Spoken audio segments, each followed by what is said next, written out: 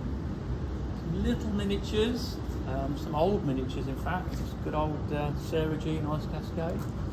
Ah, here we go. This is an interesting thing. These, remember saying about the Loch Allegrias, we back crossed. We made crosses from Loch Allegrias back onto Loch Allegrias.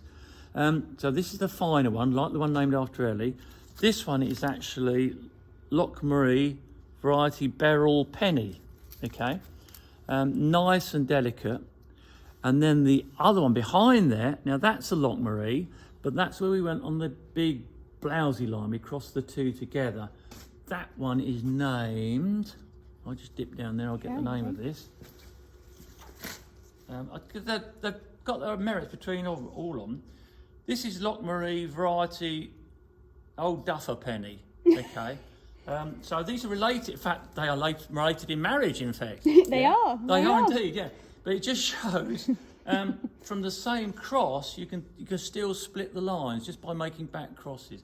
So it depends what you're after. But again, the height is the crucial thing nowadays. It really is. Right, let's waddle up here a little bit further. These are a batch here of the Princess Charlottes. Again, to get back to that 1920s, 30s look. These are amazing. We've had 5 spiked plants flowering in a 2-litre pot, literally 4 years from the flask. So very quick. Their season is amazing. They start flowering in November, and we still got them going now in March, and we still got 1 or 2 in bud. So they're a very, very long season. But they're all bred again to have this very fine leaf. This is actually it's actually the brother. This is Prince George. Yes, that's it. Okay, so that's George and that's Charlotte. But these, I mean, look how delicate that is. At Christmas, they're fantastic Christmas presents. People put them in those old-fashioned Victorian jardinières and things like that. They look absolutely perfect. Unless you've got a big house, you can't accommodate the big flowers. I'm not saying it has to be a big spike, but a big flower tends to dominate. With that, it just makes an absolute picture. We've got a couple of tetrapods, which I think you've seen in a previous video. So this has got double the chromosomes of those, which is pointless really, because it's not what we're wanting, but they're getting much more to like one of the parents. So here we go, some big blousy things. Here's another lovely Loch Levin. Some more albinos. These are different actually. These are Jim's Loch. I didn't name them, by the way, so I don't think these. So this is Jim's Loch, which is ice nymph with, what is it? Highland Surprise. So it's sort of McBean's true leading of that with a bit of Australian blood in it. Jim's Loch variety Linfield. There we go. Yay. Which is the village that I live in. So again, much more delicate, much more open. But again, some people like blousy flowers. I think it comes down to IQ, basically. I think, you know, like I said before, we all tend to like round, symmetrical things. But after a while, you get out of that, don't you? You go from liking pop music, you like classical music or jazz or something, or from just watching paintings of puppy dogs, you like more abstract paintings. It's like that. So I'm sure it's down to IQ. I think the higher the IQ, the starrier the flower you like, basically. I love starry flowers. I don't know about the rest. Good logic. But that's just my theory there. So here we go. Big pinks, basically. Again, they are too big, but they were used for show work and all that sort of thing. But we can't afford to do that anymore. I said before, you don't make any money showing a plant. You only make money by selling a plant. And not many people do have room for these great big things, to be honest. I know I keep whittering on about this, but it really is changing the breeding lines. Not just us, right through the world. Even the cut flower boys now are realising that the great big spike like that, you put it in a vase and the vase falls over, or the spike breaks. So even they're now trying to shorten the spike. So instead of buying one of those, you buy 3 shorter spikes, and they want starry flowers. We had somebody surprisingly from Israel who was trying to set up a cut flower business. There must be some cooler bits in Israel that I don't know about. But they really wanted the starriest flowers they could possibly have, especially for corsage work. You know, these big round blobby things as a corsage look absolutely revolting, but a little starry flower looks absolutely gorgeous, you know, with a bit of fernery behind it. Again, Loch Maries. Some of the greens, these are all the, what are these called, Ellie? These are Loch Torridon crosses, aren't they? Yeah, so big, a bit too bunched there. And lastly but not least, we've got a few little, some little zygos. They're not true zygos, they're zygopabstias, zygoneras and things like that. So, but we always tend to call them zygos, it saves any confusion. The Oncidium Collection once took up an entire house, but we've dropped everything down into small pots now. I really potted these on. So they got a bit hot in the summer, to be honest, so they weren't very happy. But we've dropped all these, see, they're all rooting away beautifully now. So we'll probably try and keep them a bit smaller than we used to, just because we don't have the space, to be honest. Well, that's it really. That's McBean's in spring 2021. Yep. I'll say you won't see me again. It'll be down to Ellie from now on, as I'm now reaching my dotage and going to retirement. But I will be about, so you might see me somewhere or other, who knows. Yeah. Anyway, I shall sign off. Bye-bye all. Bye.